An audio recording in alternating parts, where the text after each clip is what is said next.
வேலைக்கு ஜாயின் பண்ணி 7வது மாசம், சரிங்களா, 7வது மாசம் நான் வந்து கிளியரா புரிஞ்சுக்கிட்டேன், இந்த ஜாபை ரிசைன் பண்ணா ஆண்டவர் சொல்றாருன்னு தெரிஞ்சுக்கிச்சு.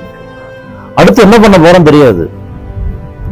அடுத்த மாசம் நான் சர்ச்சை ஆரம்பிக்க போறோமா, அந்த அளவுக்கு பக்குவமும் இல்லை, கர்த்தரும் நடத்தல. ஆனா தேவனுடைய வேலையை நான் செய்ய போறேன் தெரிஞ்சிருச்சு.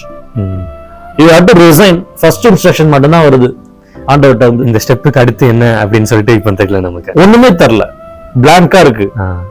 அப்புறம் ரொம்ப கஷ்டமா இருந்திருக்கு பாஸ்டர் டிசிஷன் எடுக்கிறது. அதுதான் சொல்றேன், நான் வந்து டிசிஷன் எடுக்கிறதுல ஐ அம் நாட் a பெரிய எக்ஸ்பர்ட் இல்ல, ஐ அம் நாட் a பெரிய பிக் எக்ஸ்பர்ட் இந்த விஷயங்கள்ல.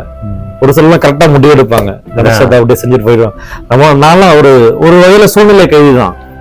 ஆனால் இந்த முடிவில் எடுக்கிறதுக்கு ஆவியானவர் தான் ஹெல்ப் பண்ணும். ஒரு பக்கம் குடும்பத்தினுடைய அழுத்தம், அவங்களால செய்ய முடியாத விஷயங்கள் நம்ம செஞ்சு காமிக்கணும், செஞ்சு கொடுக்கணும், அவங்களுக்கு நன்றி கண்ணால செய்யணும், அவன் நல்ல பொசிஷன்ல திருப்பி உட்கார வைக்கணும் எல்லாரையும் சொல்லி இருதயத்துல தயாராகிறேன்.